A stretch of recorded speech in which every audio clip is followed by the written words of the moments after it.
میری بہنوں اور بھائیوں السلام علیکم۔ ایک بادشاہ محل کی چھت پر ٹہلنے چلا گیا۔ ٹہلتے ٹہلتے اس کی نظر گھر کی چھت پر پڑی جس پر ایک بہت خوبصورت عورت کپڑے سکھا رہی تھی۔ بادشاہ نے اپنی ایک باندی کو بلا کر پوچھا کس کی بیوی ہے یہ؟ باندی نے کہا بادشاہ سلامت، یہ آپ کے غلام فیروز کی بیوی ہے۔ بادشاہ نیچے اترا۔ بادشاہ پر اس عورت کے حسن و جمال کا سحر سا چھا گیا تھا۔ اس نے فیروز کو بلایا۔ فیروز حاضر ہوا تو بادشاہ نے کہا فیروز ہمارا ایک کام ہے، ہمارا یہ خط فلاں ملک کے بادشاہ کو دے آؤ اور مجھے اس کا جواب بھی ان سے لے آنا۔ فیروز بادشاہ کا حکم سر آنکھوں پر، اور وہ اس خط کو لے کر گھر واپس آ گیا۔ خط کو اپنے تکیے کے نیچے رکھ دیا، سفر کا سامان تیار کیا، رات گھر میں گزاری اور صبح منزل مقصود پر روانہ ہو گیا۔ اس بات سے لا علم کہ بادشاہ نے اس کے ساتھ کیا چال چلی ہے۔ ادھر فیروز جیسے ہی نظروں سے اوجھل ہو گیا، بادشاہ چپکے سے فیروز کے گھر پہنچا اور آہستہ سے فیروز کے گھر کا دروازہ کھٹکھٹایا۔ فیروز کی بیوی پوچھا کون ہے؟ بادشاہ نے کہا میں بادشاہ تمہارے شوہر کا مالک۔ تو اس نے دروازہ کھولا۔ بادشاہ اندر آ کر بیٹھ گیا۔ فیروز کی بیوی نے حیران ہو کر کہا آج بادشاہ سلامت ہمارے غریب خانے میں؟ بادشاہ نے کہا میں یہاں مہمان بن کر آیا ہوں۔ فیروز کی بیوی بادشاہ کا مطلب سمجھ کر کہا میں اللہ کی پناہ چاہتی ہوں آپ کے اس طرح آنے سے جس میں مجھے کوئی خیر نظر نہیں آ رہا۔ بادشاہ نے غصے میں کہا اے لڑکی کیا کہہ رہی ہو تم؟ شاید تم نے مجھے پہچانا نہیں، میں بادشاہ ہوں، تمہارے شوہر کا مالک۔ فیروز کی بیوی نے کہا بادشاہ سلامت میں جانتی ہوں کہ آپ ہی بادشاہ ہیں، لیکن بزرگ کہہ کے گئے ہیں کہ اگر مچھر گر جائے کھانے میں تو میں ہاتھ اٹھا دیتا ہوں، اگرچہ کہ میرا دل کرتا ہے کھانا کھانے کو۔ میں تمہارے پانی میں کوئی پھول نہیں چھوڑوں گا۔ لوگوں کا بکثرت یہاں آنے جانے کی وجہ سے شیر کو اگرچہ جتنی بھی تیز بھوک لگی ہو لیکن وہ مردار تو نہیں کھانا شروع کر دیتا، اور کہا بادشاہ سلامت تم اس کٹورے میں پانی پینے آ گئے ہو جس میں تمہارے کتے نے پانی پیا ہے۔ بادشاہ اس عورت کی باتوں سے بڑا شرمسار ہوا اور اس کو چھوڑ کر واپس چلا گیا، لیکن اپنے چپل وہیں پر بھول گیا۔ یہ سب تو بادشاہ کی طرف سے ہوا۔ اب فیروز کو آدھے راستے میں یاد آیا کہ جو خط بادشاہ نے اسے دیا تھا وہ تو گھر پر ہی چھوڑ آیا ہے۔ اس نے گھوڑے کو تیزی سے واپس موڑا اور اپنے گھر کی طرف لپکا۔ فیروز اپنے گھر پہنچا تو تکیے کے نیچے سے خط نکالتے وقت اس کی نظر پلنگ کے نیچے پڑے بادشاہ کے نام پر پڑی جو وہ جلدی میں بھول گیا تھا۔ فیروز کا سر چکرا کر رہ گیا اور وہ سمجھ گیا کہ بادشاہ نے اس کو سفر پر صرف اس لیے بھیجا تھا تاکہ وہ اپنا مطلب پورا کر سکے۔ فیروز کسی کو بتائے بغیر چپ چاپ گھر سے نکلا، خط لے کر وہ چل پڑا اور کام ختم کرنے کے بعد بادشاہ کے پاس آیا تو بادشاہ نے انعام کے طور پر اسے 100 دینار دیے۔ فیروز دینار لے کر بازار گیا اور عورتوں کے استعمال کے قیمتی کپڑے اور کچھ تحائف بھی خریدے۔ گھر پہنچ کر بیوی کو سلام کیا اور کہا چلو تمہارے میکے چلتے ہیں۔ بیوی نے پوچھا یہ کیا ہے؟ کہا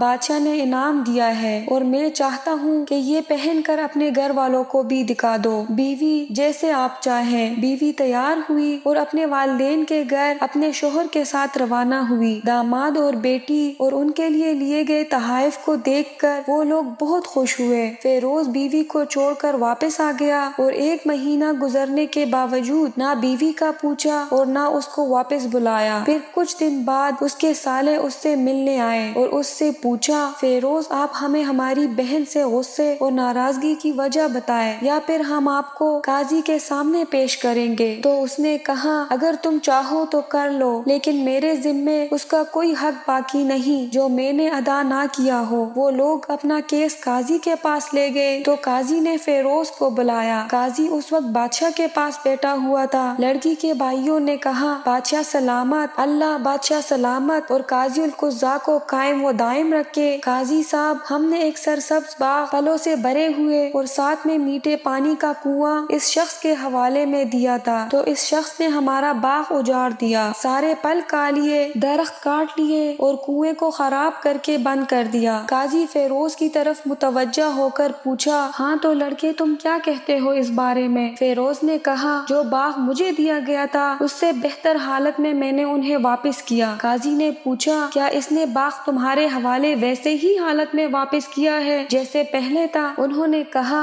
ہاں ویسے ہی حالت میں واپس کیا ہے، لیکن ہم اس سے باغ واپس کرنے کی وجہ پوچھنا چاہتے ہیں۔ قاضی: ہاں فیروز، تم کیا کہنا چاہتے ہو اس بارے میں؟ فیروز نے کہا: قاضی صاحب، میں نے باغ کو کسی بغض یا نفرت کی وجہ سے نہیں چھوڑا، بلکہ اسی لیے چھوڑا کہ ایک دن میں باغ میں آیا تو اس میں نے شیر کے پنجوں کے نشان دیکھے تو مجھے خوف ہوا کہ شیر مجھے کھا جائے گا، اسی لیے شیر کے اکرام کی وجہ سے میں نے باغ میں جانا بند کر دیا۔ بادشاہ جو ٹیک لگائے یہ سب کچھ سن رہا تھا اور اٹھ کر بیٹھ گیا اور کہا: فیروز، اپنے باغ کی طرف امن اور مطمئن ہو کر جاؤ، واللہ اس میں کوئی شک نہیں کہ شیر تمہارے باغ آیا تھا، لیکن وہ وہاں پر نہ تو کوئی اثر چھوڑ سکا اور نہ کوئی پتا توڑ سکا اور نہ ہی کوئی پل کھا سکا۔ وہ وہاں پر تھوڑی دیر رہا اور مایوس ہو کر واپس لوٹ گیا، اور خدا کی قسم میں نے کبھی تمہارے جیسے گرد لگے مضبوط دیواریں نہیں دیکھی۔ تو فیروز اپنے گھر لوٹ آیا اور اپنی بیوی کو بھی واپس لے آیا۔ نہ تو قاضی صاحب کو پتا چلا، نہ تو قاضی کو پتا چلا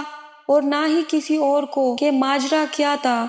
کیا خوب بہتر ہے اپنے اہل و عیال کے راز چھپانا کہ لوگوں کو پتہ نہ چل سکے، اپنے گھروں کے بید کسی پر ظاہر نہ ہونے دو۔ اللہ آپ لوگوں کی اوقات خوشیوں سے بھر دے، آپ کے اہل عیال کو اور آپ کے مال کو اپنے حفظ و امان میں رکھے۔